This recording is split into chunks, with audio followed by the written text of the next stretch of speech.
Vale, ya está, grabando. Bueno, pues nada, me comentabas lo de la figura del perro. ¿Me lo puedes decir aquí en esta grabación de nuevo de manera más para lo que me estabas diciendo? Por favor. Sí, sí, bueno, es que estábamos hablando del nacimiento del museo Ujú. y por eso terminamos rememorando, porque nosotros íbamos, previo al estallido social del 2019, como galería de arte que éramos, estábamos trabajando en una exposición, particularmente de Gonzalo Atenas, un fotógrafo que tenía muy buenos registros de El Negro Matapacos, Ujú. que resulta ser una figura que creció y se expandió mucho desde el estallido de octubre del 2019, eh, y que era un perrito callejero que participaba de las manifestaciones estudiantiles desde el año 2006 hasta 2011, o al menos esos dos grandes periodos que fueron hitos dentro del movimiento estudiantil. Año 2006, la Revolución Pingüina. Año 2011 hay también otra gran seguidilla de marchas estudiantiles, tanto secundarias como universitarias.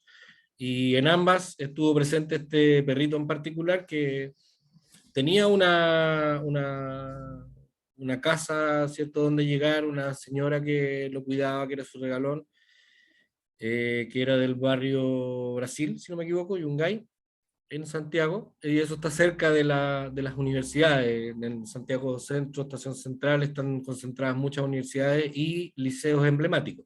Entonces este perrito pululaba por esos sectores y durante las marchas participaba. Los estudiantes, las estudiantes le ponían un pañuelito rojo o azul. Ujú. Cuando lo veían, llegaba todos los días a su casa con un pañuelo distinto, así que la dueña también en un comienzo no sabía qué imaginarse en qué andaba, hasta que después ya fue cachando que el perrito tenía una relación constante con los estudiantes y las manifestaciones. Y aparte se genera esta mitología de ser un perro antipolicial, ¿cierto? Mm. Porque justamente en las manifestaciones quien está generando los ataques son los policías, y esto los perros lo identifican de inmediato, entonces ellos siempre se van en contra de quien ataca y siempre están dispuestos a defender a los humanos. Es una cuestión muy natural, y en la relación que tenemos con los perros se da habitualmente. Claro. Entonces, claro que no era el único perrito, pero era el más frecuente. Era un perrito muy bonito, negro, que en Chile hay mucho quiltro negro. Los quiltros, perdón, son los perros mestizos, Mm. ¿ya? Así lo llamamos acá, quiltro. Y hay mucho perro mestizo en Chile, mucho perro callejero, pero en particular los perros mestizos negros suelen ser los menos adoptados. Históricamente hay un rechazo a los animales negros, en términos de adopción al menos. Entonces, Como los tanto gatos. los gatos negros con la mala suerte, los perros negros también les ocurre lo mismo. Entonces, es muy significativo, es muy simbólico, ensalzar eventualmente la figura de un perro mestizo negro, y que además tiene una actitud de resistencia frente a la represión policial, como que en cierta medida todos nos identificamos con algo así. Y además es muy interesante ensalzar una figura que es un perro que ya a estas alturas no existe, no está vivo, por lo demás es un perro y por lo demás es un imaginario. Entonces, no tiene el caudillismo de levantar un Che Guevara, un Salvador Allende, o Ujú. no hay una... Nadie puede irse en contra de este personaje, porque ese personaje es todo lo que nosotros queramos de él, digamos. Y bueno, este perrito fallece en 2013 y sin embargo, como te decía, con tanto con su fotografía como la mitología que se generaba durante la época de quién eran estos perros, qué es lo que hacían y no, y que atacaban directamente a carabineros, que eran aguerridos, que durante los enfrentamientos directos, además, los perros tienden a no echarse para atrás, no conocen mucho el miedo en ese sentido.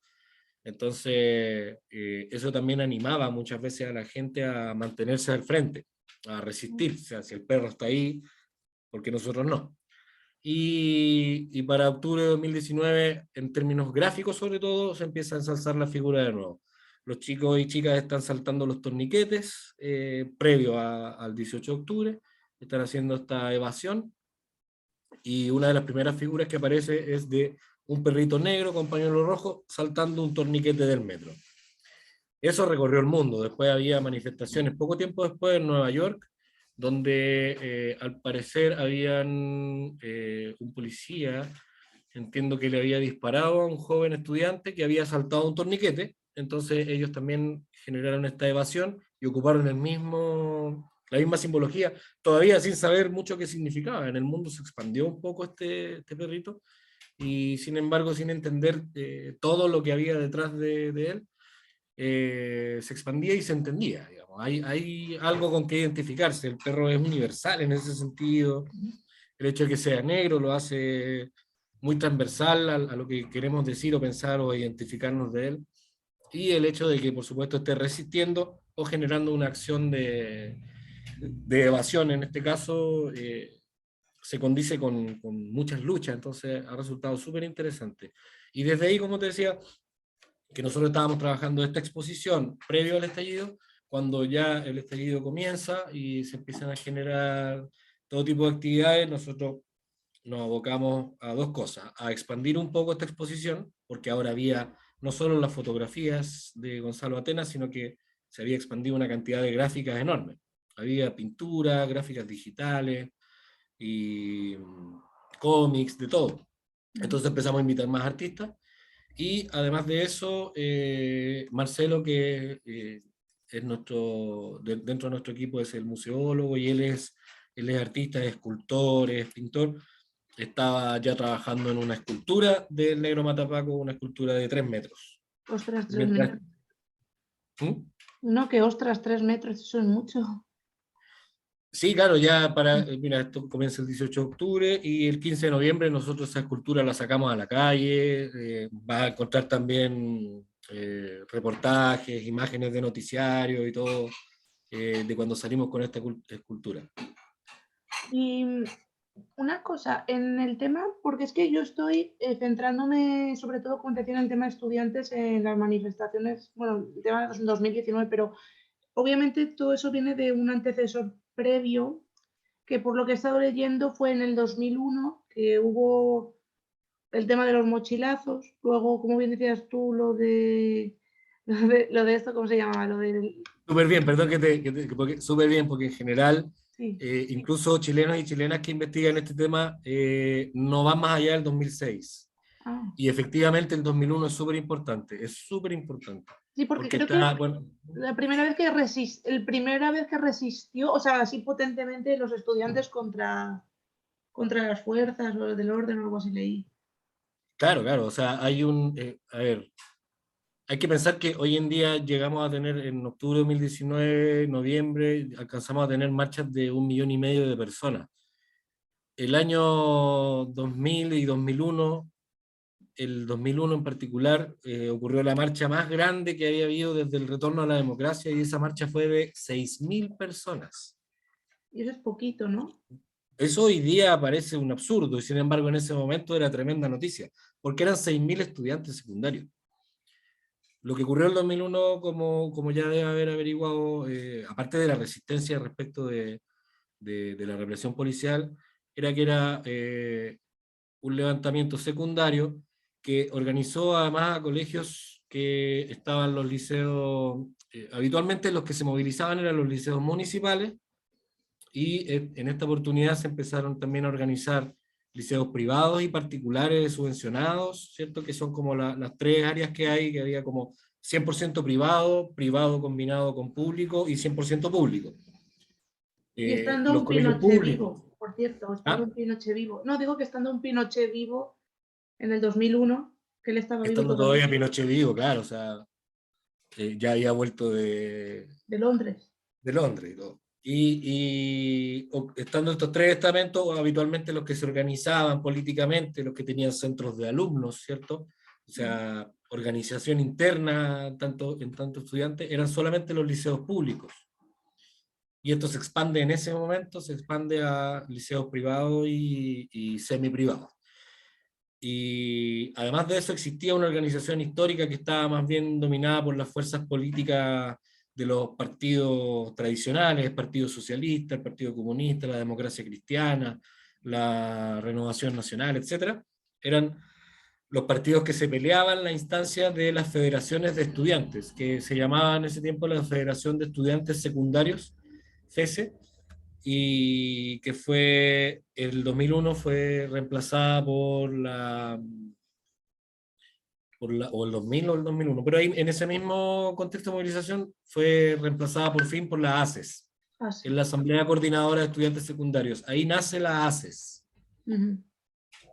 Entonces, por eso ese hito es súper importante, porque son las primeras manifestaciones grandes, se hace transversal el movimiento o la conciencia de que hay que organizarse incluso a nivel de estudiantes secundarios, y nace la ACES, que ya seguramente en tu investigación ha aparecido que la ACES es una de las protagonistas de las últimas movilizaciones. Sí, pero de hecho, una cosa, el tema de, o sea, en el 2001, ¿cuál era el motivo de la queja exactamente? Por lo que he leído era tan parecido al del 2006, ¿no? Tipo, como, bueno, es que es cíclico en verdad todo, por cosas gratuitas y una educación más de calidad y por la ley de educación o algo así, leí un poco por encima. Bueno, en ese momento había una reforma educacional bien reciente que tenía, si no me equivoco, había relación con las jornadas de estudio que se iban a imponer en ciertos colegios, pero el primer punto que movilizó en esa época fue el pase escolar, que es la tarjeta estudiantil para poder tomar locomoción pública. Ahí había inicialmente una pugna entre los secundarias y los empresarios de transporte, los micreros, ¿cierto? Eran las micros, que eran los buses urbanos.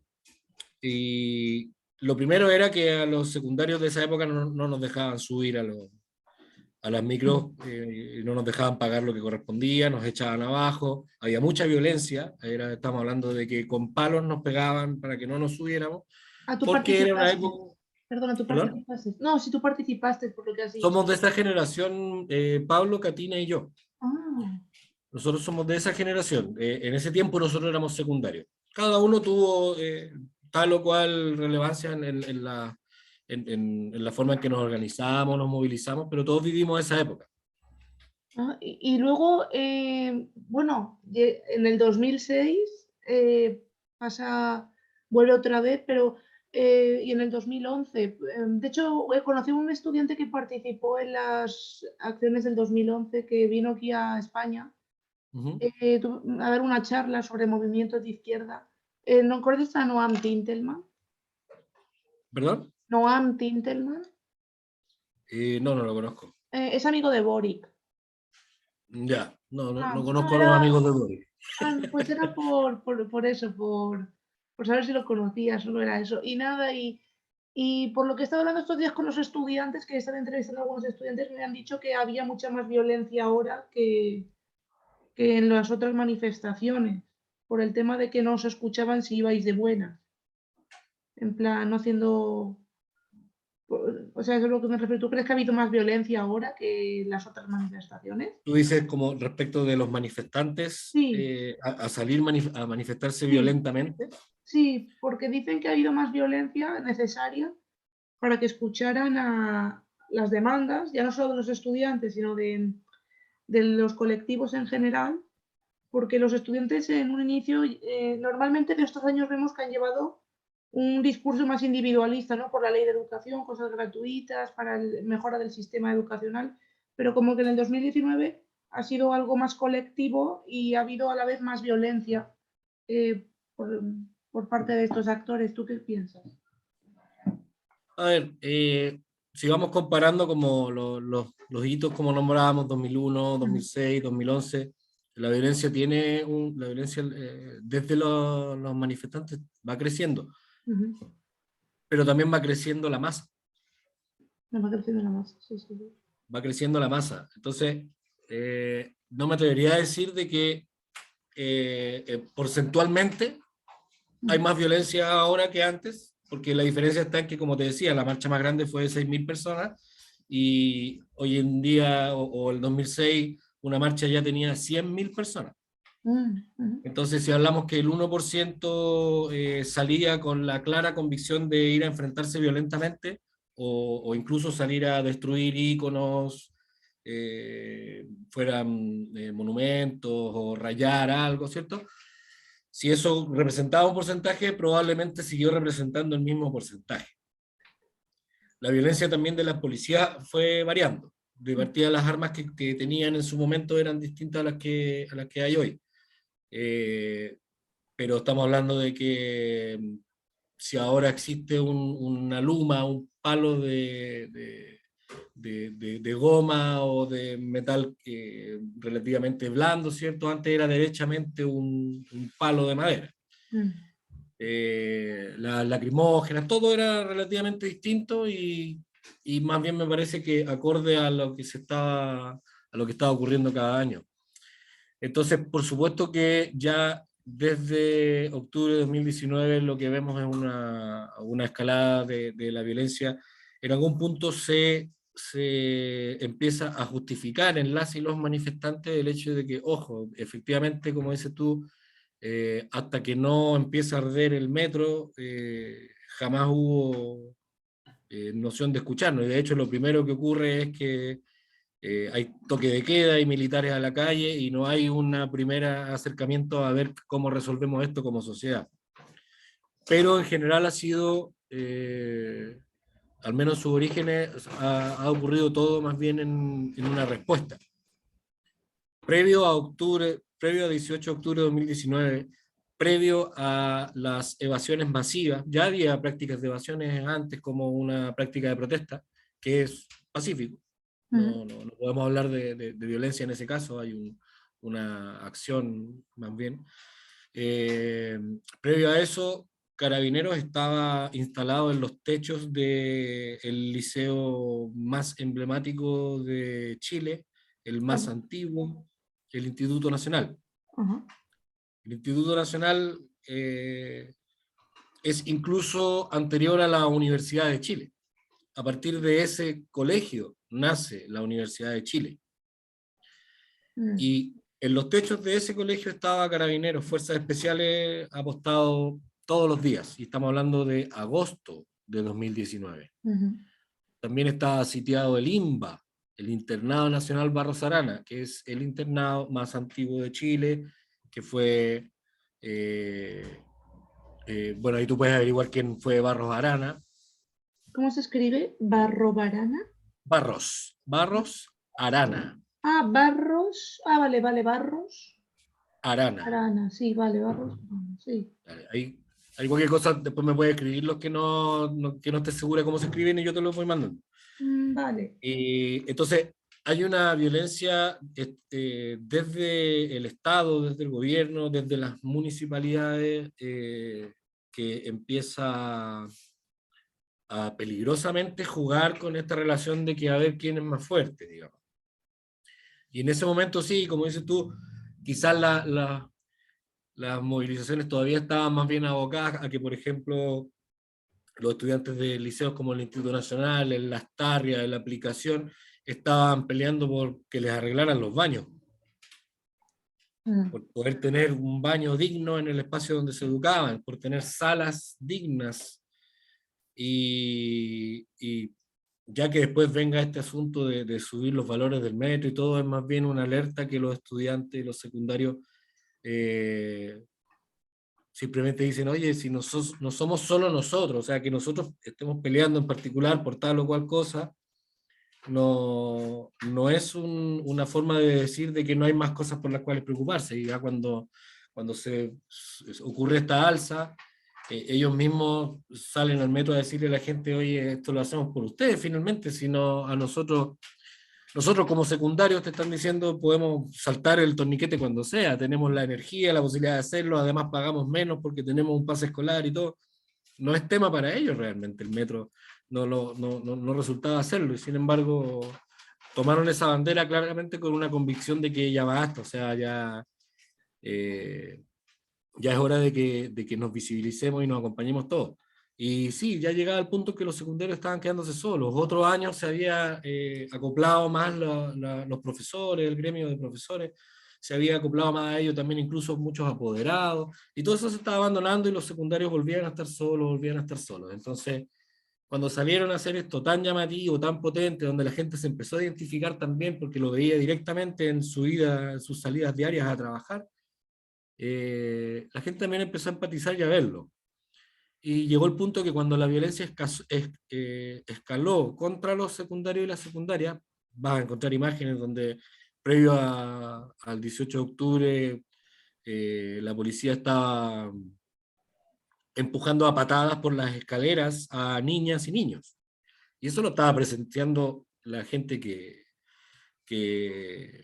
frecuentaba el metro, lo estábamos presenciando también todos por redes sociales, y llega un punto en que eso por supuesto que hace estallar, porque por mucho que a la gente le pueda molestar, que va a llegar tarde al trabajo porque hay una marcha, o que otra vez los secundarios están un año más haciendo manifestaciones y paros, igual llega un punto en que ningún miembro de la sociedad que se precie de tal va a estar soportando que toquen a nuestros niños, a nuestros jóvenes, nuestros niños, ¿Los niñas y secundarios adolescentes. hasta qué edad son? ¿De qué edad tienen?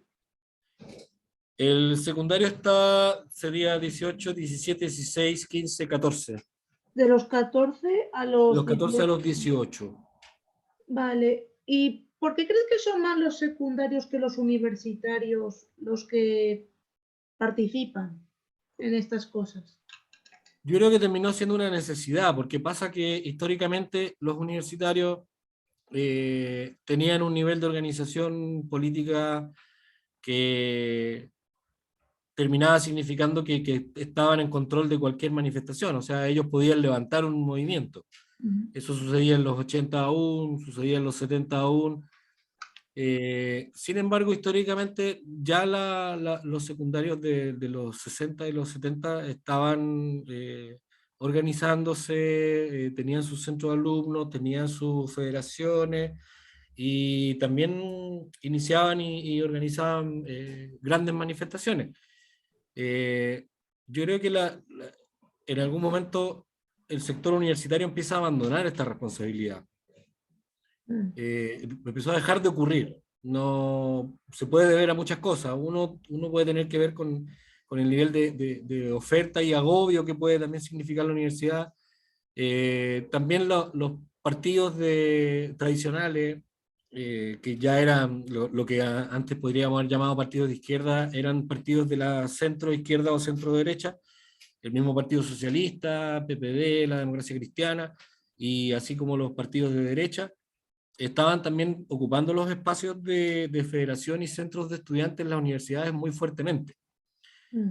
Eh, Esto significaba desmovilizar, esto siempre va a significar desmovilizar, porque en ese tiempo estaban la concertación de partidos, ¿cierto? Que son estos partidos de centro-izquierda que te estaba nombrando.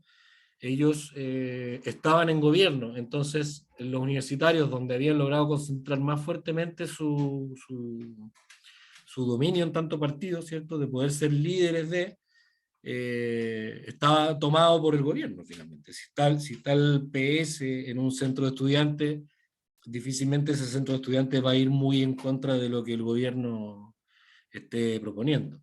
En cambio, los secundarios, como te contaba, el 2000-2001 rompen con la Federación de Estudiantes y generan un nivel de organización que tiene notas mucho más anarquistas. Hay una organización asamblearia que no existía, por lo tanto no hay directiva, hay voceros y voceras, y las decisiones se toman en pleno. Entonces, esto desdibuja totalmente lo que estaban acostumbrados los partidos. En esos años, 2000-2001, cuando está muriendo la Federación de Estudiantes Secundarios, los partidos de la concertación, de estos partidos que transaron finalmente la democracia con la dictadura, empiezan a crear algo así que le llamaron un parlamento juvenil.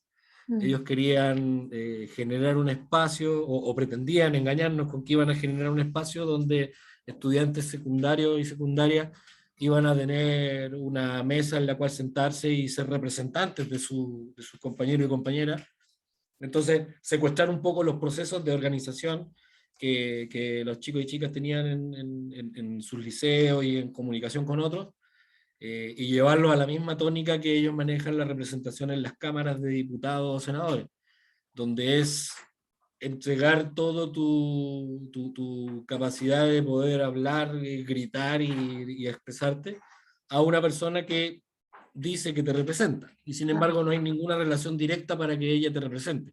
Y esto lo intentaron hacer mientras crecía la ACES. Entonces, llegaba estos representantes del Parlamento Juvenil a tratar de convencer a la Asamblea Coordinadora de unirse a esta instancia que tenía ese gustito a institucionalidad, y que fue pero totalmente negado. Los estudiantes secundarios, que es un espíritu además que se logra en esa edad, es muy difícil que después en la adultez la gente no quiera más bien negociar y, oye, no, paremos de pelear y sentémonos en una mesa.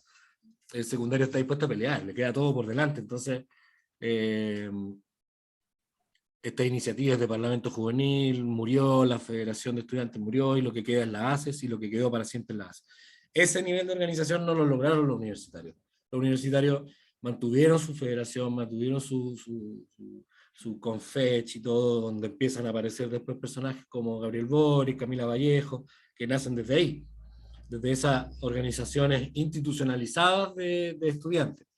En cambio, los secundarios se habían totalmente separado de la institucionalidad, se enfrentaban a la institucionalidad, y así todo, en más de alguna ocasión, los secundarios y secundarias estuvieron no solo en disposición, sino que se sentaron a la mesa con los representantes de cada gobierno a negociar pactos respecto de qué es lo que se iba a hacer, respecto a la ley orgánica constitucional de la educación, respecto a la financiación de los liceos y todo promesas que fueron incumplidas y que después hacían que años después, siempre como en un ciclo de alrededor de 5 años, se volviera a levantar un Sí, es que movimiento. justamente es casi cada 5 años, porque 2001, 2006, luego en el 6, en el 5, y luego ya un poquito más, bueno, que ha habido hay cosas en medio también, Claro, de unas manifestaciones feministas en el 18, y hasta llegar al correcto. 19.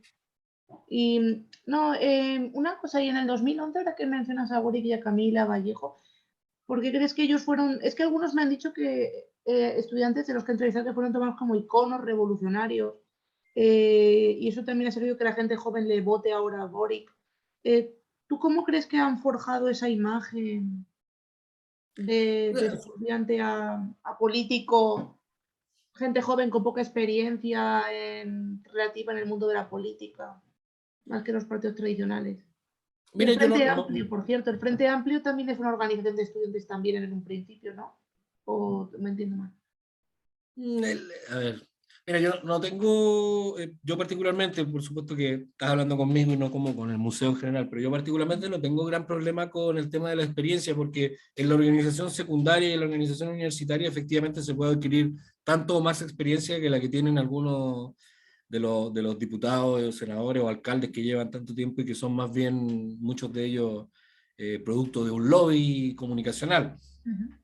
El crecimiento que puede haber tenido personajes como Camila Vallejo, Boric, Carol Cariola, etcétera, tienen en relación con el trabajo que efectivamente hicieron.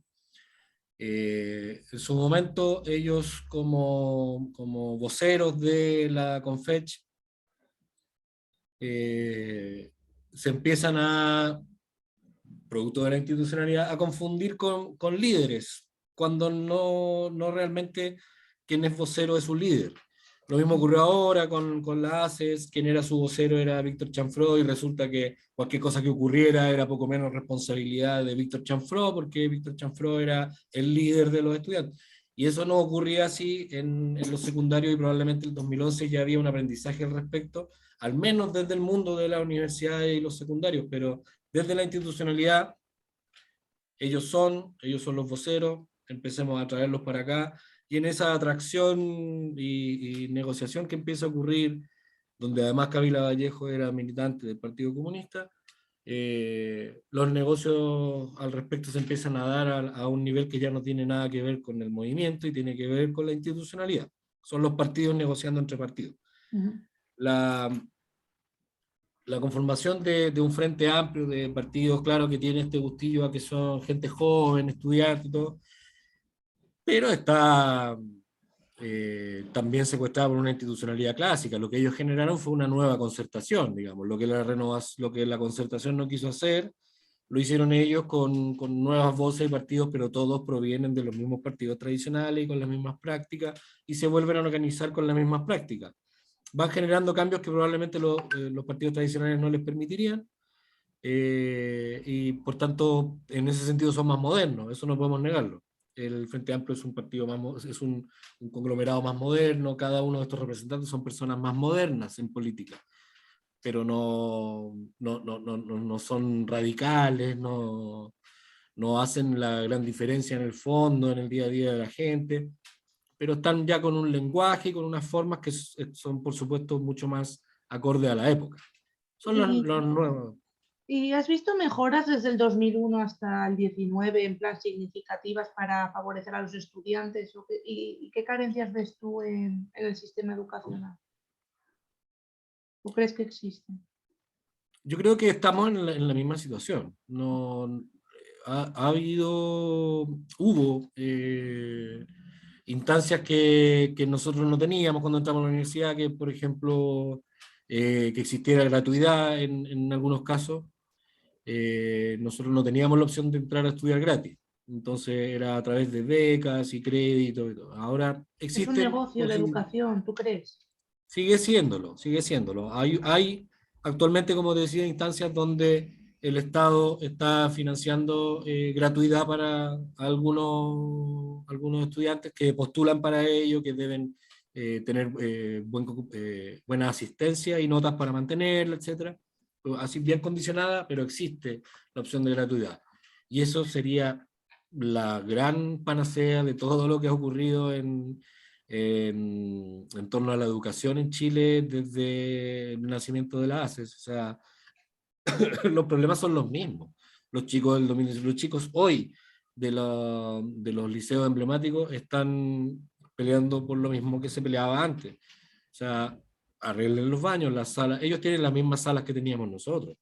Exactamente las mismas, con las mismas mesas, las mismas sillas. Exactamente lo mismo. O sea, si cada adulto chileno de más de 35 años vuelve a su colegio, lo más probable es que encuentre el mismo rayón que hizo en la mesa cuando estudiaba.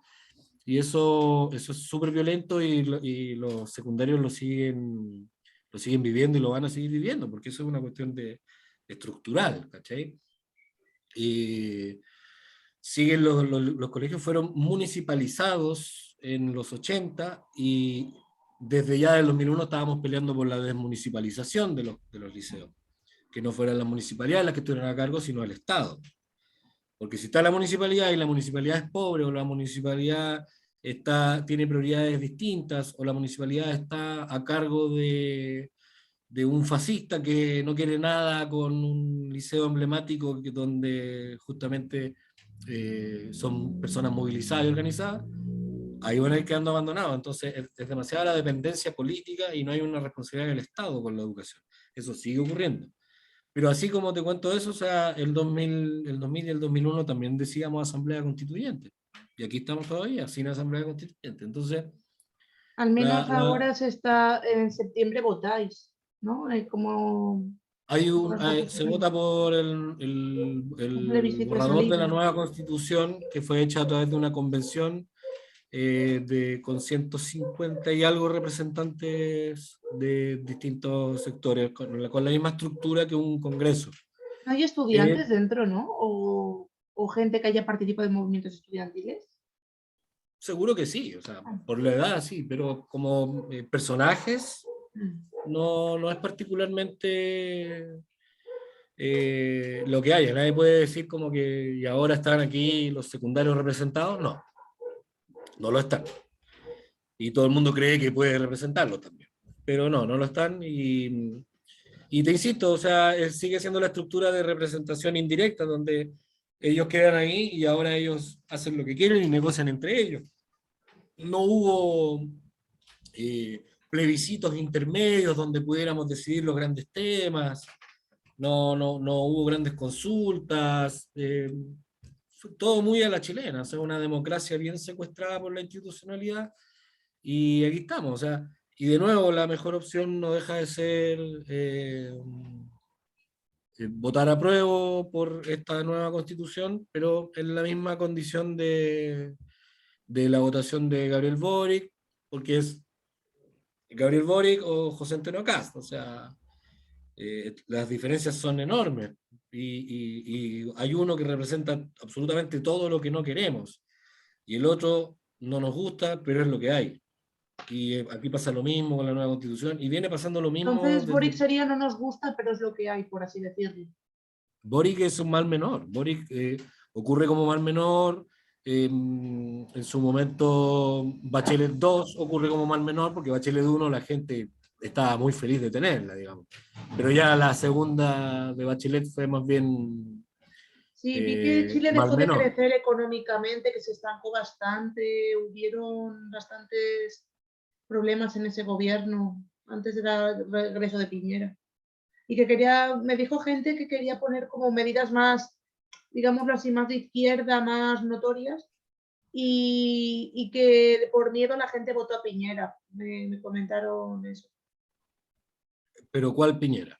Para O sea, en Bachelet, como decías tú, votaron en consecuencia, cuando hubo elecciones, a Piñera de nuevo, y no a un sucesor o a la misma ella, porque decían la gente que he entrevistado que iba a hacer reformas de izquierda súper notorias, como que la gente tenía miedo de, como, digámoslo así, el retorno al comunismo o algo así. Ah, ya. Claro, no, pero es que Y ahí no pelea, no era Bachelet contra Piñera en ese último. sucesor, ¿no? Era, me Porque acuerdo. Bachelet no podía.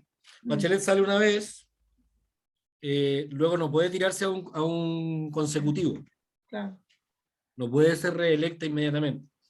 Ahí sale Piñera y la alternativa que pusieron era, que desde la concertación era Eduardo Frei, Ah, que sí, era un sí. presidente que no le gustaba a nadie, para encima demócrata cristiano. ¿Mm? Primer Piñera, sí. Entonces, demócrata cristiano, hay un dejo de traición y dictadura en eso, muy complicado. Entonces, no tenía por dónde sale este empresario. Y además la gente se engrupe con esto de que no, ya son otros tiempos y aquí hay un tipo millonario y los millonarios ya son millonarios, así que no roban y vamos con él. Un fracaso a nivel, digamos, no se hace nada, no se logra nada, no son grandes cosas las que ocurren y yo creo que era el plan también no hacer grandes cambios para que hubiera una posibilidad de reelección. En el siguiente sale inmediatamente Bachelet de nuevo.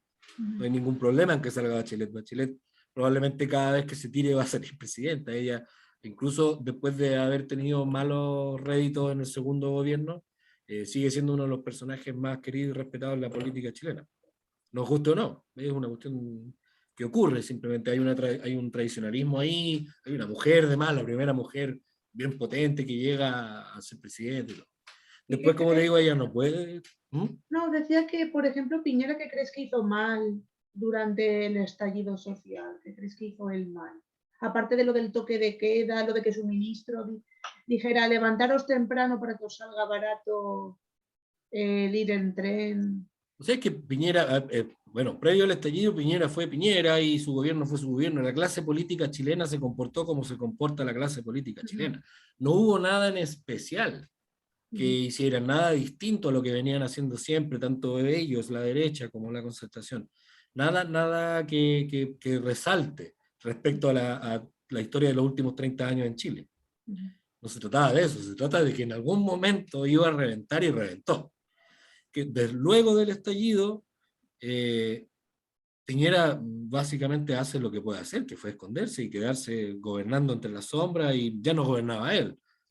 Entonces, en ese sentido, él no lo hizo mal, porque sobrevivió.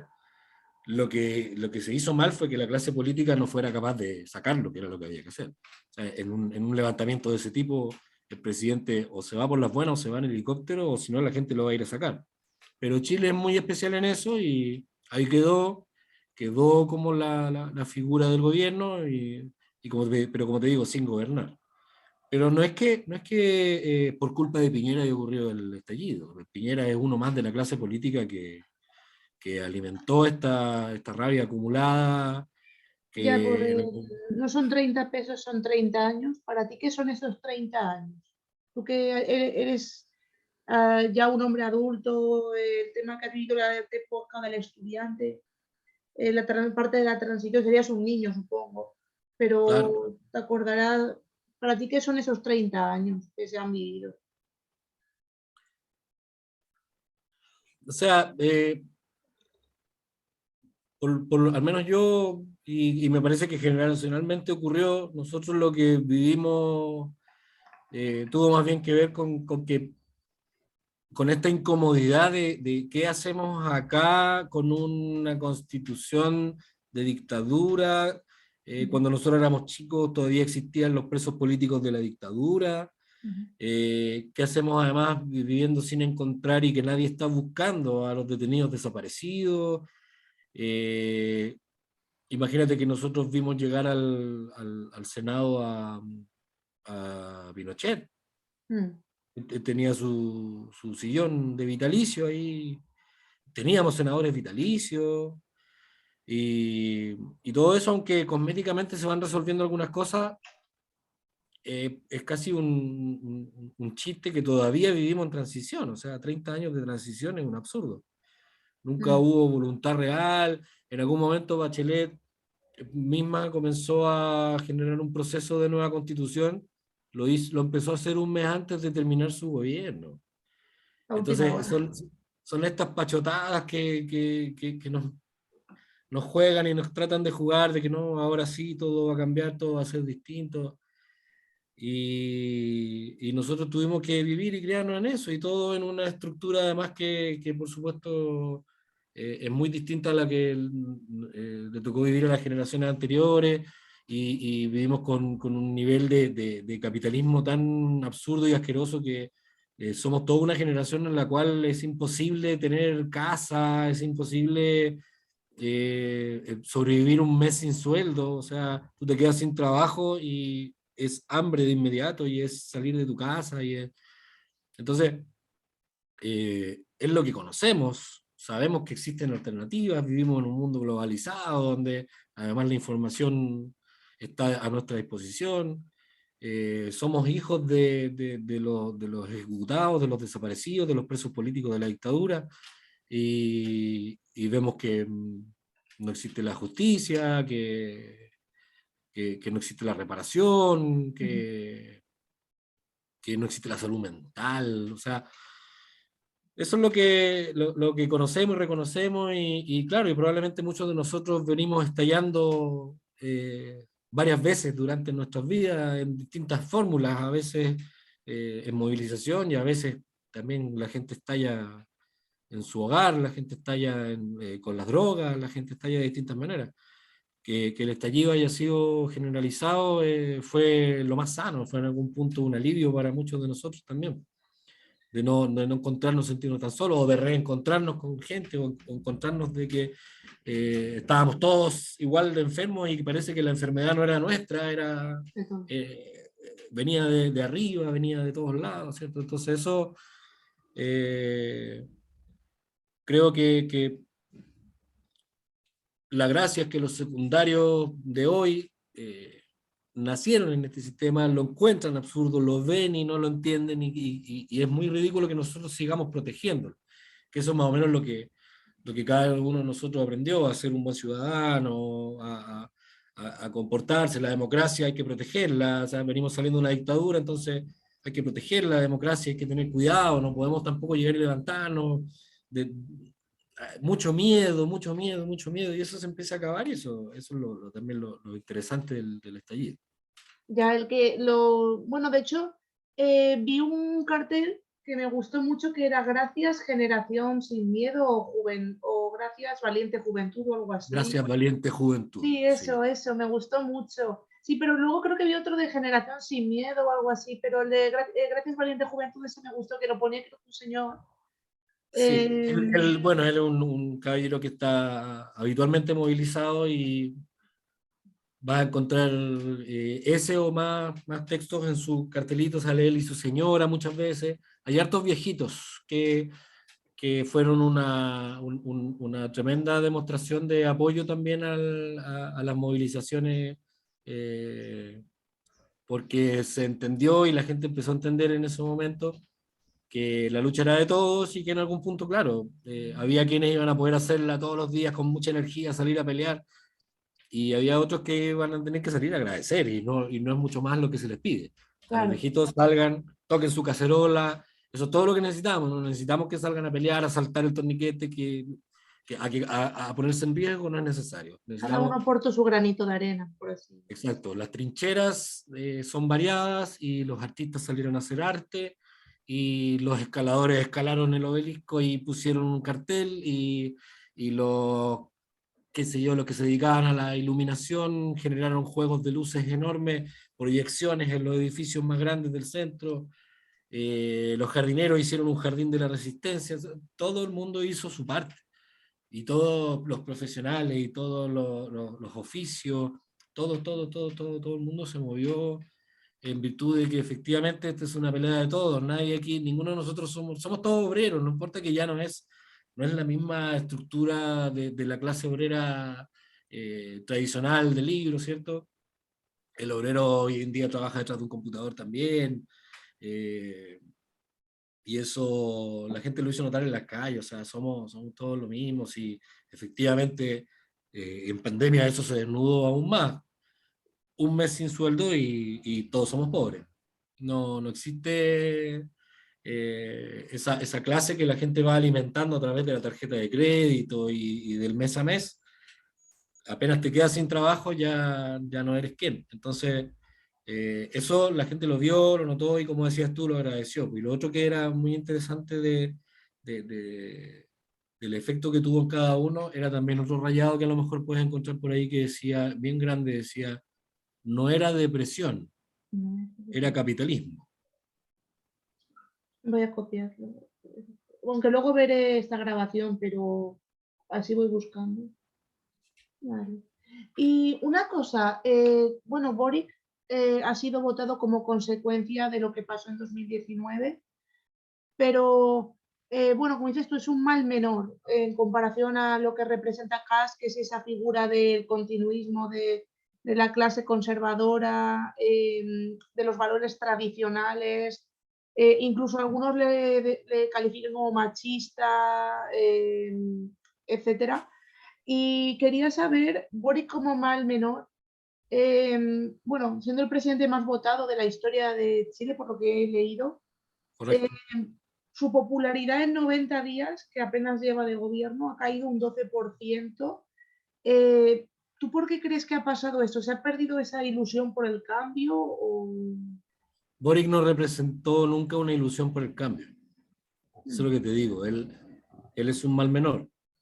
Boric no ganó gracias al estallido social. Boric terminó siendo candidato por una seguidilla de sucesos bien interesantes, porque el estallido social desdibujó la clase política, desdibujó las estructuras de lo que ellos conocían de cómo hacernos votar. Primero, para ellos era súper importante que nos votáramos. Mientras menos votamos, más fácil es que ellos puedan controlar quién va a ganar cada puesto. La gente desde el estallido social se empezó a organizar en cabildos. La gente estaba escribiendo la Constitución antes de que nos propusieran un plebiscito de escribirla o no escribirla. La gente ya lo había decidido.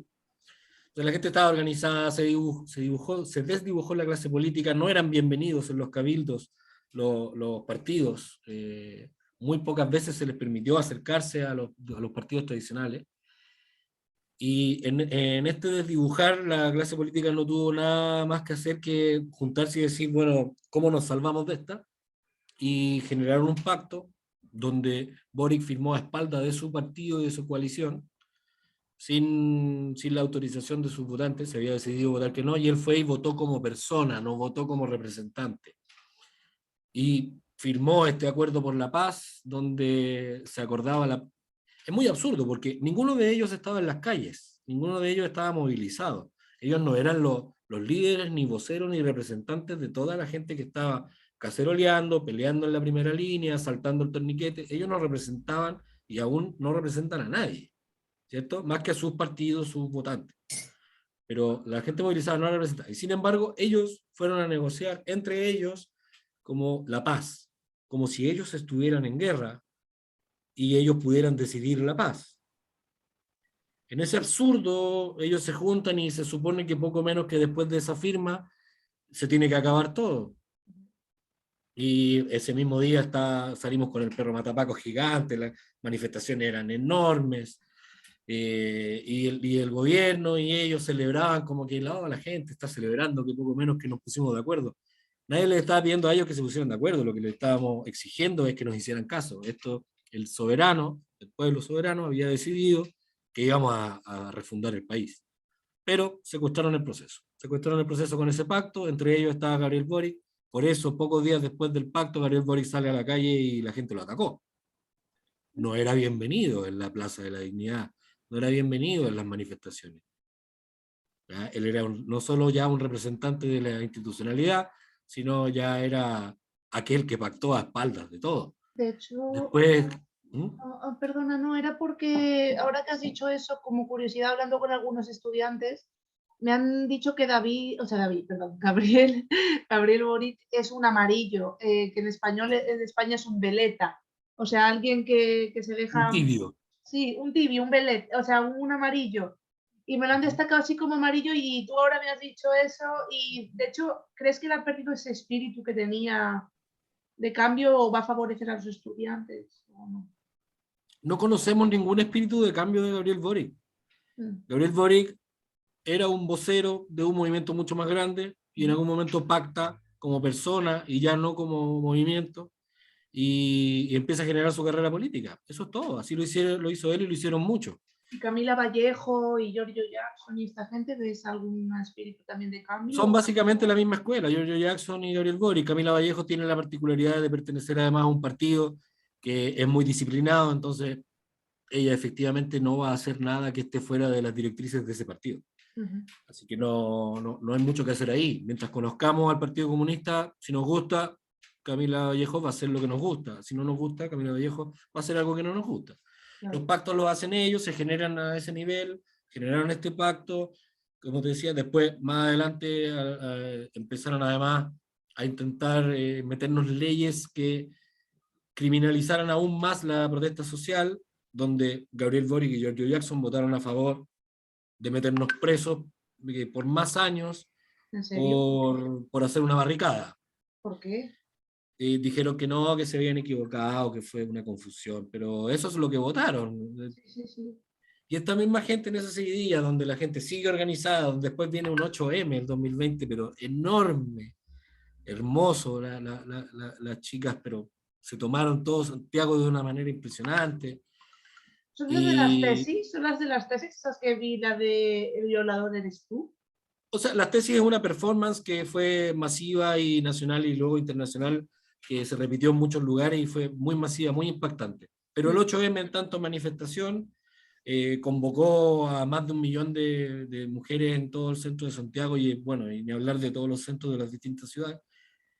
Pero estamos hablando de que el movimiento se mantenía súper potente y vivo, a pesar de que ya habían intentado o estaban logrando secuestrar el proceso a través de este tema de generar las opciones de una convención mixta o una convención constitucional, pero en ningún caso la asamblea, que era lo que se gritaba en las calles. Y después viene la pandemia. Y ahí ya todo se dibuja porque empiezan las urgencias. Yo no sé cómo funciona. Hemos tenido esta conversación con otras personas del extranjero y resulta que no es muy habitual en otros países lo que acá ocurre, pero acá ocurre, en Colombia ocurre, que son las ollas comunes. No sé si te suena algo así. No, o sea, sí, pero si quieres explicarme un poquito más para... O sea, las ollas comunes es básicamente organizarte en tu barrio, vecindario, sector, para generar que la alimentación del día a día la podamos hacer entre todos, todos con un poco, el que no tenga Sí. nada también va a poder comer, el que esté en condiciones de aportar más, aportará más, y todo así muy, muy en la emergencia, digamos. Sí, en Argentina, de hecho, porque yo estudié en Argentina hace 3 años, Ok. allí me acuerdo que había gente pobre en la calle que es verdad que ahora que lo pienso ponían aceite, harina y tal y hacían pan o cosas así, es verdad. Sí, sí, sí, sí, sí, sí. Y eso se empieza a retomar, ya se había dado en el estallido, porque se hacían ollas comunes incluso en medio de las manifestaciones, para que nadie tuviera que salir a otro lado a buscar comida, sino que comamos aquí mismo y sigamos peleando. Pero ya con el tema de la pandemia, con las cuarentenas, no poder salir a trabajar, se precariza tanto. El trabajo es tan precario en Chile que, como te decía, cuarentena y inmediatamente la pobreza aumentó. Y la Claro, gente entonces además es tiene que... por el tema de que habrá mucho trabajo informal también, oculto. Mira, ahora hay más trabajo informal ¿Sí? que lo que había antes, mucho más.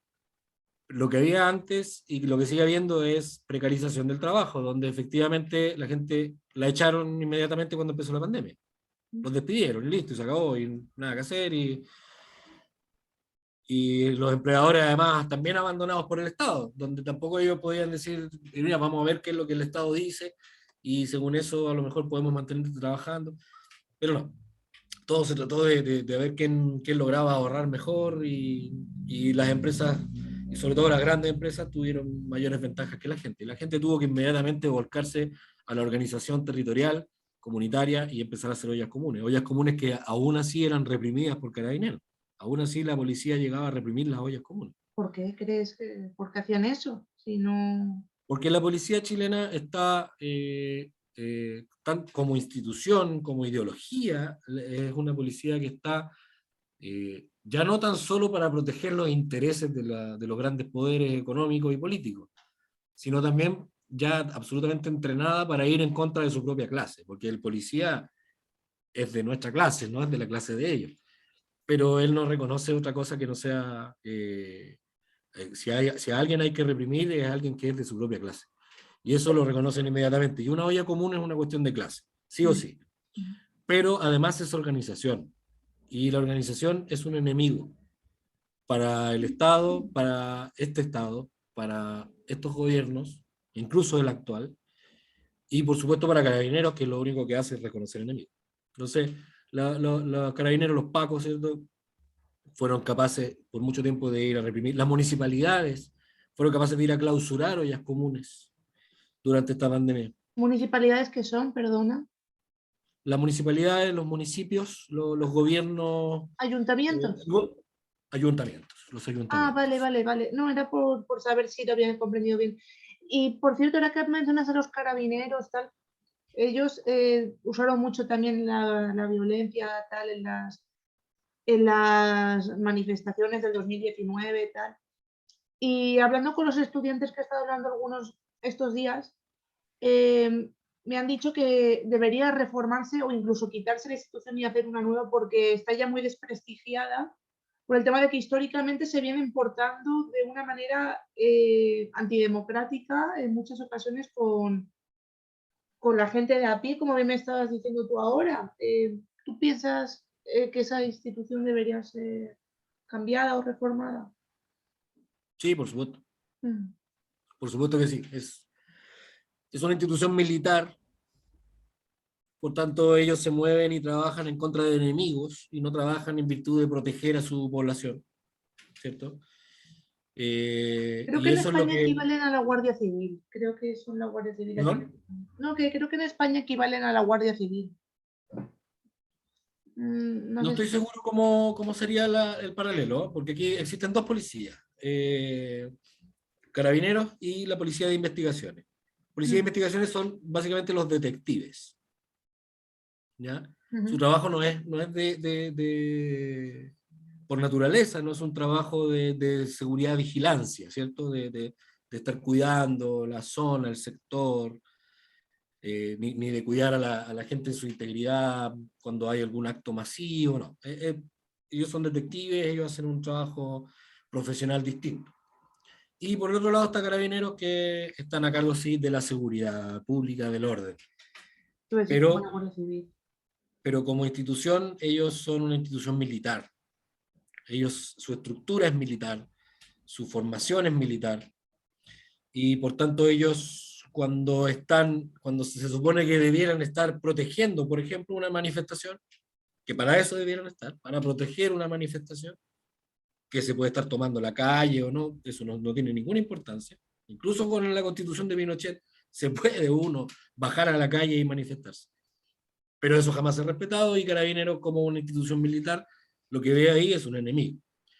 Entonces, si la orden de arriba, que la orden de arriba podría provenir de un comunista en un ministerio, si la orden de arriba, del Ministerio del Interior o de la Intendencia, o hoy en día ya tienen otros nombres estas instituciones, pero si la orden política es esa manifestación no debe avanzar más no debe llegar hasta acá, o esta manifestación debe despejar la calle en los próximos minutos, qué sé yo, la reacción inmediata de Carabineros es la represión directa, sin ningún miramiento con qué es lo que están lanzando, desde el agua, con químicos que le tiran directamente para botar a una Eso lo persona. vi, sí, sí, sí, que me dijo gente que había quemaduras y que decían que Sí, les claro. muchos ojos sacados. Sí, Hay sí. más de 400 víctimas de trauma ocular, entre ellos hay dos personas que quedaron totalmente ciegas, Ujú. Gustavo Gatica y Fabiola Campillay. Son más de 400 las víctimas de trauma ocular desde octubre de 2019. Existen víctimas de trauma ocular de años y represiones anteriores. Eh, Muertos alrededor de 40, si no me equivoco, desde octubre del 2019. Presos políticos, ha ido disminuyendo ese número porque cada cual ha tenido un proceso distinto, pero aún los tenemos. Eh, mucho montaje de carabineros. No, estamos hablando de policías que se han ya salido de la institución justamente con cierta vergüenza de lo que han tenido que hacer, porque acá la infiltración de policías, no sé cómo ocurrirá allá, pero uno, por ejemplo, De en paisano. Estados Unidos o en otros lados, donde cuando la policía se infiltra para generar una operación encubierta, ¿cierto? Eh, Ellos tienen que actuar en condescendencia con lo que está ocurriendo, ¿cierto? Si están intentando infiltrar a narcotraficantes, ellos entran como un soldado del narcotraficante, entran a ganarse la confianza del narcotraficante para eventualmente descubrirlo en lo que están planificando. Acá en Chile, el carabinero puede infiltrarse no a una organización de narcotraficantes, él puede ser el narcotraficante. Él Ujú. puede armar la estructura de un sistema de narcotráfico, de un negocio de narcotráfico, luego tener soldados, que generalmente va a ser gente vulnerable o en cierta situación de vulnerabilidad, que les hace ver que no queda otra que tener dinero fácil y trabajar con el narcotráfico, y luego este carabinero que generó esta situación va a acusar a todas estas personas de narcotraficantes porque se sumaron a su organización. Así son capaces de hacerlo, así lo hacen. Entonces, Carabineros ha sido capaz de eh, organizar a un grupo de gente, entre ellos mismos, los policías, eh, conseguir las bombas, la benzina, armar las bombas Molotov, entregar estas bombas Molotov a chicos que ellos mismos reclutaron para ese momento y mandarlos o junto con ellos ir a quemar un hotel. Y luego acusar a estos jóvenes de haberse organizado ilícitamente para generar la quema, por además haber creado bombas Molotov, todo lo Claro. que Carabineros hizo y empujó a otra gente a hacer, convenciéndolos de la manera que sea. Puede ser, uno siempre puede decir, oye, pero cada persona tiene raciocinio, puede decidir hacerlo o no hacerlo, sí, pero hay un criminal antes, que es el carabinero que organizó todo esto y que generó esta situación, que facilitó las armas para hacerlo, imagínate. Eso en muchas partes del mundo es ilegal y aquí en Chile es la fórmula de infiltración que tienen. De hecho, ahora que has dicho eso, que hacen como disturbios para que la gente crea que hay un estado de inseguridad para justificar su violencia ante el pueblo, por lo que me estás comentando. Y de hecho, hablando de eso, muchos me han hablado del tema de la desinformación y fake news que hay en torno a, sobre todo en los días del estallido que hubieron en los medios de comunicación chilenos como Chilevisión, y otras cadenas que hicieron muchísimas fake news para inculpar a gente del pueblo reciclando imágenes. Por ejemplo, creo que una chica me comentó que bueno, el edificio de Enel se quemó, como sabes.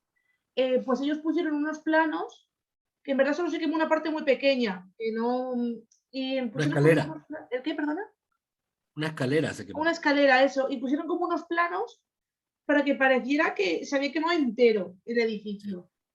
Y también con otras cosas, como por ejemplo que estaban tirando cosas en la calle, como que la gente estaba haciéndole daño a carabineros y en verdad eran imágenes falsas recicladas hace muchos años. Y dice una chica que le llamó su madre en ese momento, pero si yo estoy aquí, mamá, aquí no está pasando nada, ¿sabes? Sí, Y sí, acá nos tocó a todos acá en nuestros barrios, mientras estábamos nosotros en un lugar, al mismo tiempo también nos llamaba algún familiar y decía, oye, dicen que ahí está en un enfrentamiento y no está pasando absolutamente nada y nosotros estamos ahí. Están esas fake news, están las fake news además de internet que son, y tienen un financiamiento enorme, muy en la tónica de la campaña de Trump. Hubo una fuerte iniciativa por fake news en internet que no ha parado. ¿por qué hacen Y eso? O sea, ¿tú crees? O sea, si son medios de comunicación que tienen que mantener un prestigio o una fiabilidad, así la gente no se va a creer nada de lo que digan. De hecho, muchos de los jóvenes están informando por redes sociales, por directos que están haciendo. lo que pasa es que los medios en Chile, bueno, de partida en Chile no existe ningún control respecto de la información de los medios. Aquí en Chile se puede mentir abiertamente, no hay ningún problema con eso. No, no hay, eh, a menos que tú levantes una demanda civil, por ejemplo, no hay una multa, no hay ningún castigo ni nada, no hay suspensión de tus permisos para hacer un medio de comunicación si tú estás difundiendo constantemente información falsa. No hay ningún problema. Si tú lo quieres hacer, lo puedes hacer. Quien te financia y todo es problema tuyo. Pero además, pocos días después del estallido, se citó a los dueños y directores de los canales nacionales a La Moneda. Y después de eso, nunca más hubo reportajes durante el toque de queda, por ejemplo. Todo lo que ocurría después del toque de queda, ya no estaban los canales en las calles reporteando. Y quienes se atrevieron eventualmente, periodistas, algunos, a hacerlo, fueron reprimidos en cámara, no hubo ningún problema, militares llevándose a los detenidos. La libertad de prensa se suspendió totalmente, por supuesto. ¿Y Boric Muchos está haciendo algo para mejorar esta situación de las noticias falsas? de las noticias falsas. No, hay unas propuestas en términos de ley respecto a cómo se relaciona efectivamente la prensa, en tanto, digamos, cuál es tu libertad de prensa. Y no tiene tanto que ver como específicamente con las noticias falsas, sino más bien con toda cualquier información en general que pueda estar, no tener la fuente adecuada, no estar bien desarrollada como correspondería. No, Vale. no tanto así como específicamente las fake news, que son, porque son muchas, son muchas, son muchas. Entonces, seguirlas replicando es lo primero que tendría que dejar de hacer cualquier medio periodístico que se precie de tal. Pero aquí no estamos hablando de que no, nos llegó una información y la información estaba mal. Estamos hablando derechamente de que hubo una presión desde el gobierno a mostrar tales o cuales cosas. Muchos periodistas, no, bueno, no muchos, pero algunos periodistas que quizás valoraban más su credibilidad o que en ese momento seguían siendo personas que tenían una credibilidad alta y que la gente les tenía algún cariño o respeto especial, generaron sus propios medios. Ahí existe un medio como, no sé si lo has escuchado, que se llama La Voz de los que Sobran. No, Eh, ¿de qué va? Ese medio en particular, La Voz de los que Sobran, nace porque generaron personas que echaron de sus canales, personajes televisivos que los echaron, los despidieron de sus canales durante el estallido por justamente tener una opinión al respecto. Se reunieron y armaron un matinal. No sé si allá existen también los matinales, un programa en la mañana ¿cierto? De conversación y de trivia, y ellos generaron el matinal de los que sobran, en apología, en analogía a la canción de los prisioneros, el baile de los que sobran. Y, y eso se terminó transformando también en un medio escrito, terminó teniendo esta alternativa donde por supuesto el tinte a la larga parece ser mucho más de izquierda, porque justamente lo que están haciendo es informar lo que no están informando los medios tradicionales, que son medios mayoritariamente y absolutamente de derecha. Actualmente existía o existe todavía un canal que estaba volcándose un poco a la verdad y a la transmisión de información más abierta, menos sesgada a la derecha, que incluso transmitió por primera vez en Chile el año pasado La Batalla de Chile, que es el documental más importante que hay respecto al proceso de la Unidad Popular, de Patricio Guzmán, y lo transmitieron por primera vez en televisión abierta, nunca se había hecho. Y ese canal actualmente está peligrando por falta de auspicios y además han dejado de pagar a sus trabajadores, entonces ese canal ya viene abajo. Cada vez que un medio ha llegado a ser grande o siendo grande ha ido contra el status quo, ha terminado con esta suerte de empezar a desaparecer, porque en la televisión abierta nacional se requiere de los auspicios y los auspicios son de los grandes poderes, son de los Oye, grandes poderes económicos. ¿y tú crees que la Constitución, bueno, primero en septiembre que votáis, ¿tú crees que si se aprueba el proyecto de Constitución y sale adelante, esa Constitución va a solucionar algo? ¿Y qué crees que debería incluir la nueva Constitución? No, la nueva constitución lo que va a hacer de aprobarse es generar un proceso, Ujú.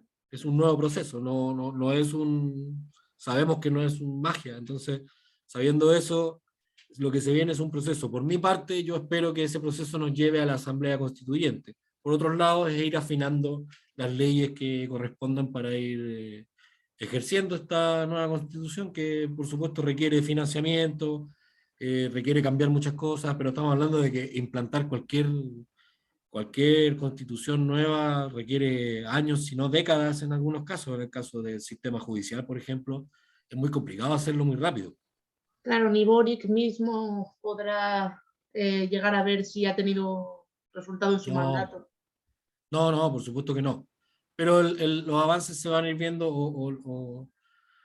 o las discusiones, lo que van a ir generando, van a tener que ver con que como hay que discutir cada ley, cada punto de esta nueva constitución ya aprobada, va a haber un diálogo distinto en política.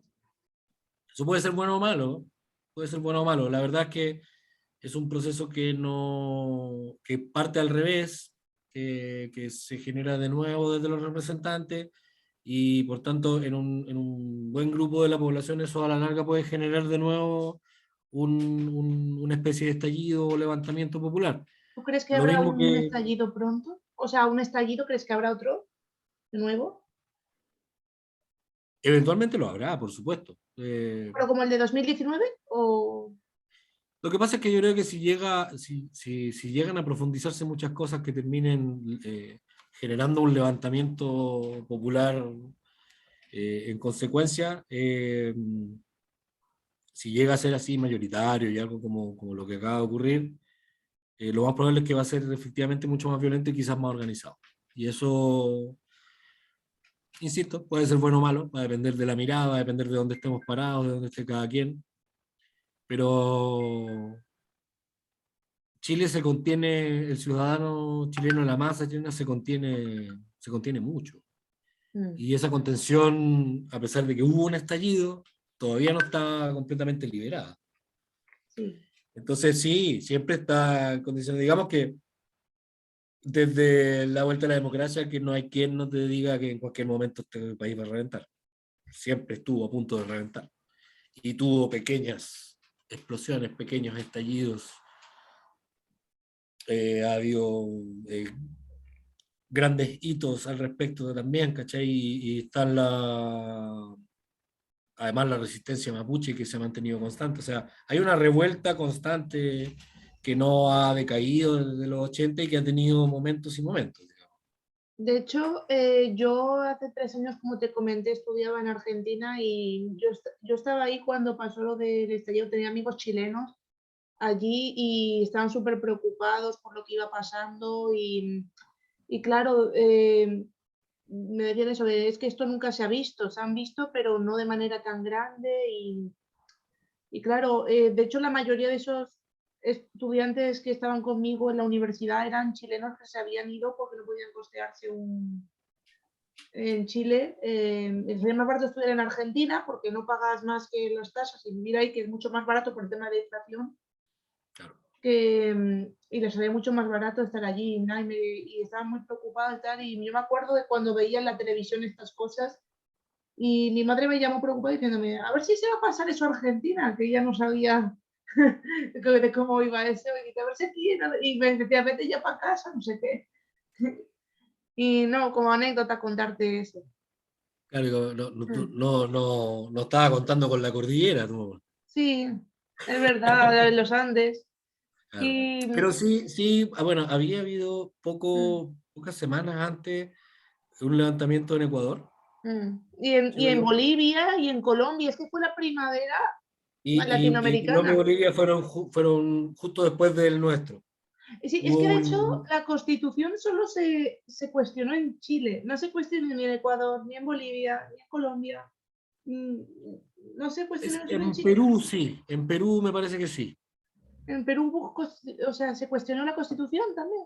Oh. Sí, sí, sí. Pero no fue en la misma época, fue creo que como meses después. Mm. Pero sí, sí hubo un espíritu generalizado y estas cosas, claro que se contagian. Además compartimos muchas cosas, somos en algún punto nosotros siendo igual algo distinto al resto de Latinoamérica, porque así nos han querido dibujar, así han querido que seamos nosotros los jaguares, los ingleses de Latinoamérica. Todo. De todas maneras Bien. compartimos mucho, De de hecho, todas en maneras Chile compartimos.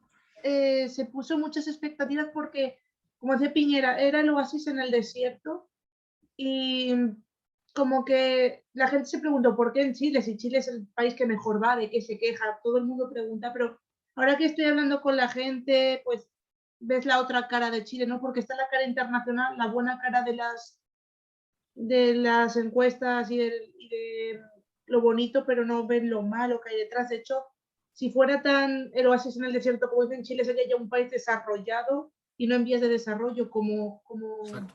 eso es. Con tanta Y, riqueza, sin deuda internacional, mm, eh, todo parecería indicar de que estamos ok, pero no, es un pequeño porcentaje. En Chile la riqueza está concentrada en alrededor de un 20%. Por supuesto, la mayor riqueza siempre es de algo así como un 1%, pero de es un Piñera, que de 20%. hecho está en ese 1%. Piñera, que era Luxi, Mate o algo así, no sé qué más familias habían por ahí. Se Sí, supone. sí, no, eh, hay una cantidad de familias que no son muchas, todas muy herederas de la dictadura y los pactos que se generaron en la misma dictadura. Y, y por eso ahí te vas a encontrar con gente de derecha y de la centro izquierda o centro derecha, porque se pactó, todo esto se pactó, se trabajó, se hicieron ricos en dictadura, se hicieron ricos al volver a la democracia, esta democracia pactada, secuestrada, totalmente basada en la representación, sin ninguna opción de democracia directa.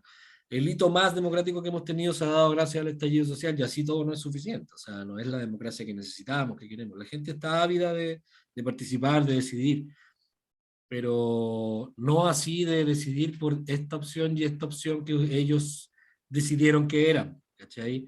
Ellos decidieron que había que decidir entre el amarillo y el fascista. Ellos decidieron que había que decidir entre una cámara hecha de representantes que todos podamos elegirlos o una cámara hecha de representantes donde algunos de ellos ya fueron elegidos por el Congreso. Esas son las opciones, en ningún caso hay democracia. ¿Cachai? Y eso, por supuesto, que la gente no quiere participar, pero cuando llega al punto de que, oye, escribamos nosotros la constitución, la gente participó. Y eso les causó terror. Y eso les causa terror y eso les va a seguir causando terror. Y eso también le causa terror a Boris. Y eso también hay que tenerlo claro. También es un tipo que le teme a la democracia directa. Él digamos, su estructura política, ministerial y todo ello, salieron a reprimir el día que tomaron el mando. Salieron a reprimir sanguinariamente el mismo día que tomaron el mando. ¿Cómo que Entonces, reprimir? ¿Qué hicieron reprimiendo? ¿Qué ¿cómo? reprimieron? ¿Qué reprimieron el día que tomaron el mando? Ellos estaban tomando el mando en... La moneda. ¿Dónde se hizo el cambio de mando? ¿En el ex Congreso o en el Congreso? En el Congreso. En el Congreso, que eso es en Valparaíso, Ujú, y había manifestaciones allá, y también había manifestaciones en Santiago. ujú. Ambas fueron fuertemente reprimidas por la policía. Bueno, pues no sabía yo eso de que reprimió cuando asumió. De hecho, bueno, lo que te quería comentar que yo investigando vi que Cast, su hermano, Miguel Cast, era uno de los Chicago Boys. No sé si lo sabías, pero Sí. por comentarte lo que eso también a lo mejor a la gente que es uno de los partidarios de este modelo, tal. Y nada, era eso como curiosidad comentártelo. Por cierto, te quería decir si tú me podrías pasar un contacto por varios contactos, porque mira, necesito más estudiantes porque de momento solo he entrevistado a 9. Si tú conoces algún estudiante o algún joven entre 18 y 30 años. Y también decirte que yo conocí a Víctor, no sé pronunciar bien el apellido, a Víctor, el Chanfrón. Chanflot, parece francés el apellido. Sí. Eh, pues Víctor lo intenté contactar por Instagram, pero no contesta nunca los mensajes directos. Y no sé si es porque los tiene baneados para gente que él no sigue, pero no le llegan los mensajes, no me sale como visto ni nada y no tengo su correo. Si tú tienes su contacto o le puedes pasar el mío si lo llegas a conocer o no lo conoces personalmente. Yo no lo tengo. Mm. No lo conozco personalmente. Puede que a lo mejor haya alguien por ahí que pueda facilitarlo o comentarle a él de que está tratando de contactarle. Eh, en ese sentido, sí, podemos hacer todo lo posible, lo que esté en nuestras manos. Hay que estar conscientes de que nosotros Mm. estamos en el mundo y en el contexto de la memoria. Mm. Entonces, para nosotros es importante que estas cosas se sigan trabajando, se sigan digiriendo, ¿cierto? Y que tengan la posibilidad en otras partes del mundo también de ir conociendo y entendiendo un poco más, sin basarse solamente en lo que se puede ver a veces de los mismos medios de comunicación y todo. Eso es. Eso es muy importante para quienes estamos en esta trinchera. De hecho, yo Pero quería... también mucha gente que igual que nosotros, está muy activa políticamente. También hay mucha gente que tiene un resquemor con esto. Y ahí es donde por eso tienes que tener cuidado. Que a lo mejor pueda que no quieran conversar contigo, porque también muchos investigadores, investigadoras se han acercado a víctimas, por ejemplo, Ah, de trauma ocular, o se han acercado a los familiares de las personas ejecutadas o de las personas que están presas políticas, y lo que hacen es una investigación, una tesis, optan al grado, se van con su título y eso queda guardado en una biblioteca en su universidad. quería publicar un Y, libro, de ¿cachai? hecho. Entonces, también hay que partir por ese lado, como buscar cuáles son qué es lo que espero lograr con esto, tener como también ese ímpetu activo que tiene la persona que tú también quieres contactar para que no exista este resquemor de que no quiero otra vez que me pregunten para que lo guarden en una No, biblioteca. yo sí que quiero publicar un libro. De hecho, hace años, te estoy hablando de atrás, que tengo la ilusión de publicar no uno, sino varios libros sobre temas latinoamericanos, sobre todo con movimientos sociales. Y quería aprovechar esto de la tesis de fin de máster para luego, por eso estoy diciendo, quiero más gente, para ir ampliando, que haya más hilos, porque esto se me quedaría solo con la tesis en 70 hojas, que eso es poco. En plan, porque ya entre eso y tal está demasiado sintetizado. Y yo quería como hacerlo más complejo y a la vez sencillo. Complejo me refiero que no sea una trama que se acaba en 70 hojas, sino como un libro que digas, esto es lo que necesito saber. Yo, como gente que tú dices, que me has dicho antes, es que yo en el 2001, o sea, en el 2001 nadie va más atrás del 2006. ¿Por qué no va más atrás del 2006? Porque no hay la información a lo mejor como ellos la quieren encontrar o no muestran Claro. interés. Y yo quiero publicar de hecho quiero que este sea mi primer libro. Luego tengo otras cosas que son de novelas históricas, pero eso ya es más informal. Pero me gustaría que esto se convirtiera en un libro, la verdad. Hasta estoy pensando en títulos. Había pensado mezclar algo como lo que tú has dicho del perro. A lo mejor me llamó la atención para un posible título mezclado con otra cosa. El tema que hay un programa en Chile que lo lleva Don Francisco o Mario, como se llame, las dos caras de la moneda, también me gustaba ese título. No sé, como las dos caras de la moneda me llamó la atención, por el tema de que la moneda es el lugar de gobierno del presidente y también es la moneda, no sé, como que me llamó la atención para hacerlo como parte del título, o, no sé, esas cosas. Pero yo sí que quería publicarlo, hasta iba a mencionaros a vosotros y a la gente que quiera que la mencione, porque a lo mejor hay gente que no quiere ser mencionada, pero eso. Ya, pues no hay problema, si tenemos con quién irnos contactando para sugerirle que converse contigo, lo vamos a hacer. Así que no hay problema con eso. Y bueno, pues eso, yo quería, lo más seguro es que lo publique, porque primero tengo que me lo acepten, porque si no me estoy haciendo plagio a mí misma, porque tienes que publicar primero el trabajo y luego tienes que publicar el libro, porque si no es como que te estás haciendo plagio a ti misma si publicas primero el libro que el... Claro. Y entonces, pues, publicaría el trabajo, que es para mayo del año que viene, y una vez que tenga ya mi nota y tenga mi título, ya publicaría el libro, porque ya no me haría plagio a mí misma, como te comentaba, y sería una manera de poder ampliar esto. Y me parece un tema muy interesante que creo que puede, y se acerca a la juventud hoy en día, para que valoren también aquí en Europa la democracia que tenemos y las facilidades que muchos se quejan aquí del sistema que hay en España, de becas. Y bueno, no por comentarte eso. Te dejo entonces mi... ¿Me quieres hacer algún comentario más? O sobre el tema del movimiento estudiantil o tienes a alguien para que pueda... bueno, mi contacto lo tienes para si se lo pueden pasar. Sí, no, yo voy a darle una vuelta a ver quiénes Sí. podrían estar en condiciones sobre todo lo más reciente, que son siempre los más silenciados, son los más chicos, los más jóvenes. Y el resto te podemos contar muchas historias, pero también hay harto que ya tienes más o menos resuelto, sobre todo desde el 2001 en adelante. Respecto a lo que es la elección de Boric, recordar de que están todos esos procesos donde efectivamente él actúa como muchos te acusaron como un amarillo, y luego más adelante cuando, como está desdibujada la clase política, ya los actores tradicionales de política empiezan a quedar fuera, entonces Joaquín Lavín queda fuera, y empiezan a aparecer personajes como José Antonio Cast, Daniel Jadwe se empieza a levantar como una posibilidad de candidatura.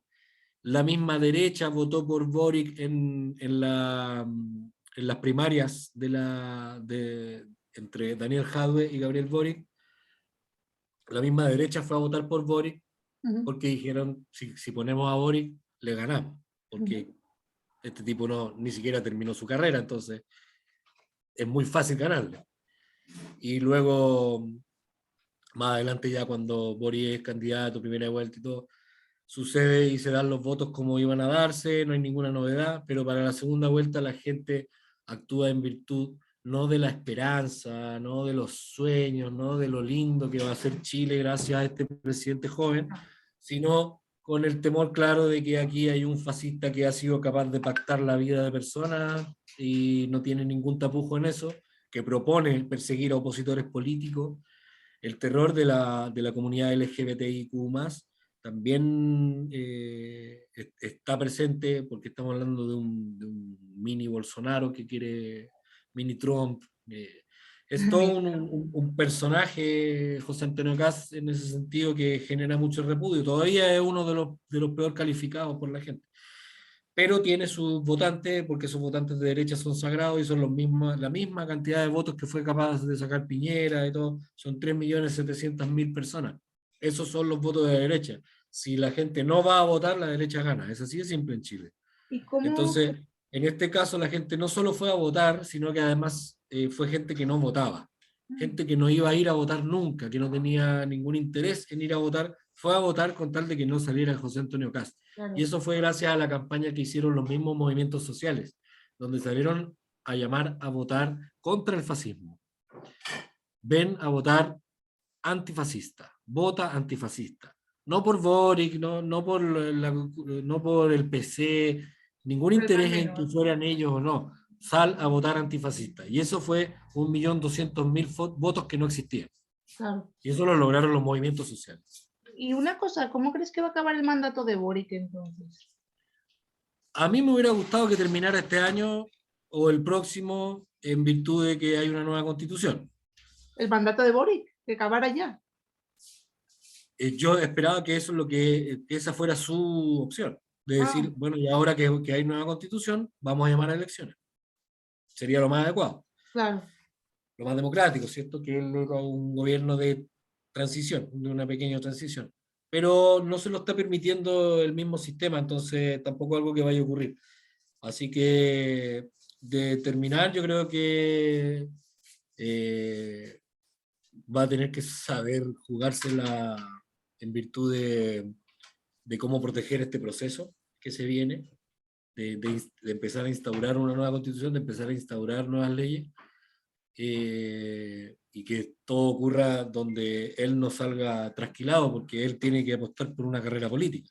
Estoy pensando en él como persona y no en lo que yo esperaría. Lo que yo espero es asamblea constituyente, por supuesto, y no tiene nada que ver con los deseos de estos poderes, pero él como personaje político, sí, supondría yo que se la va a jugar por ser lo más neutral posible, lo más amarillo posible, y que el proceso de instauración de una nueva constitución y nuevas leyes sea lo más correcto y pacífico y bien comunicado del mundo. Pero vamos a ver, pues ahora siempre existe la posibilidad de que se rechace, y si se rechaza, lo correcto es empezar un nuevo proceso de convención, si es que no va a ser la Asamblea Constituyente, que es lo que corresponde.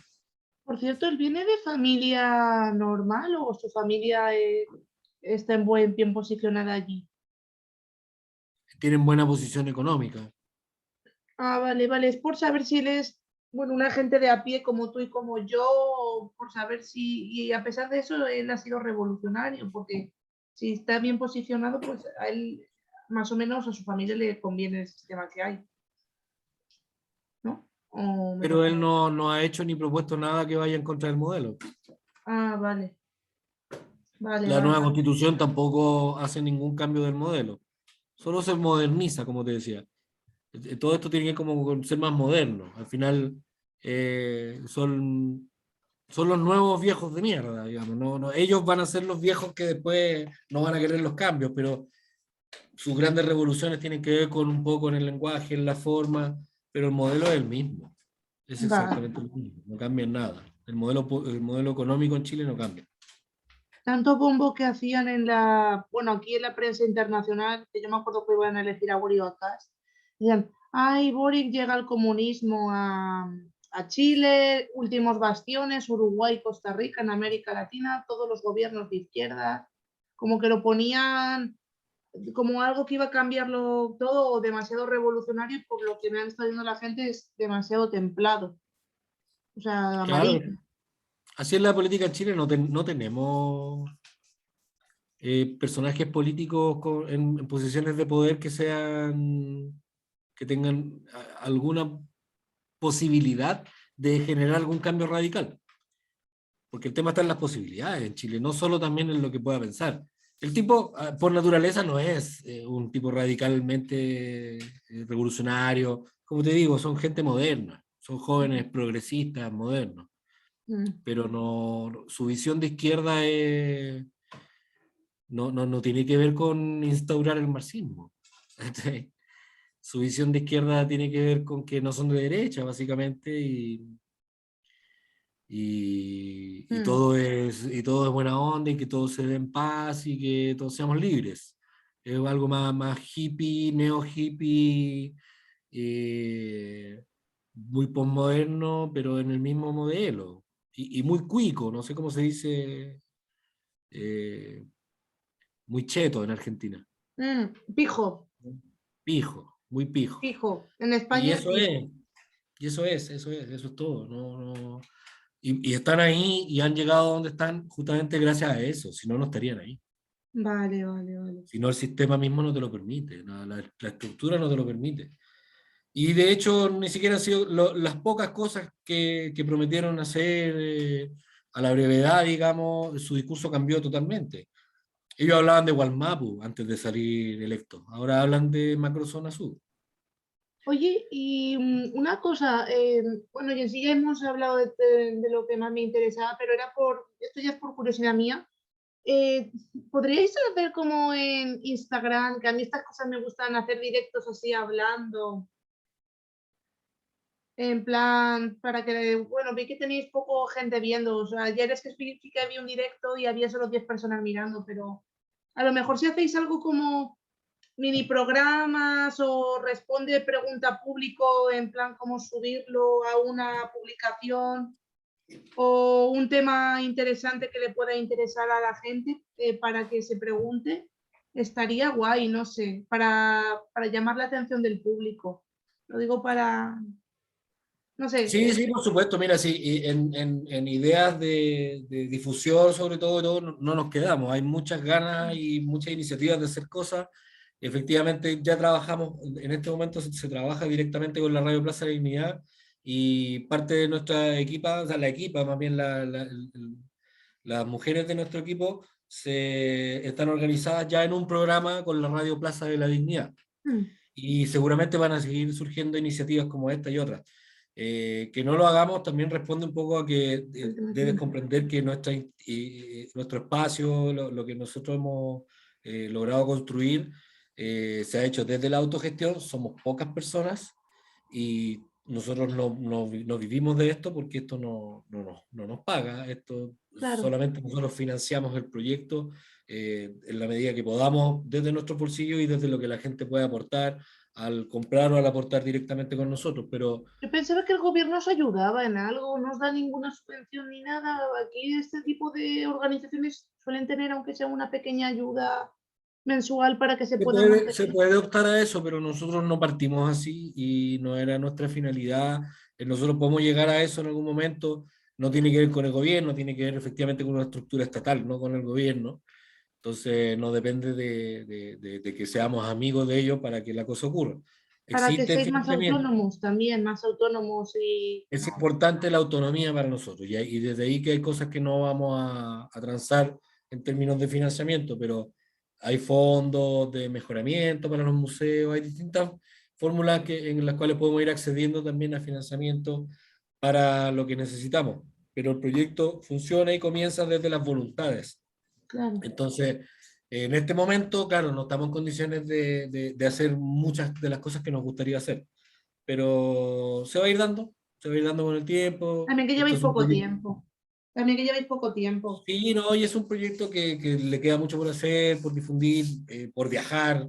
Esto tiene que salir también, no solo por las redes sociales. Entonces, ¿Quieres eh, que te mencione, aparte de lo que hemos hablado, en alguna red social? O ¿cómo? si quieres que te mencione bueno, al museo en alguna red social con parte del vídeo que hemos hablado. Sí, sí, si ¿Sí? quieres difundir lo que estás haciendo, no hay ningún problema. Sí. No, era eso, para también daros conocer, porque bueno, el libro que yo voy a escribir hablaré también. Yo quería ir a Chile, pero estaban muy caros los vuelos este verano, 1.700 euros directo, como 1.800 dólares directo, y está muy caro. Y yo por eso no fui, pero no descarto la opción de ir, y aunque sea un mes o mes y medio, y coger información de primera mano y entrar en contacto con gente, porque es enriquecedor. De hecho, estoy haciendo todo esto online, que está bien, pero el tema del horario, que si te puedes organizar esto, lo otro, pues nada, y encontrar gente, que encuentra nueve estudiantes y no tiene mucha difusión un formulario que esté pasando, pero bueno, a ver qué tal. Pues nada, Buenísimo. ya pues voy a apagar la grabación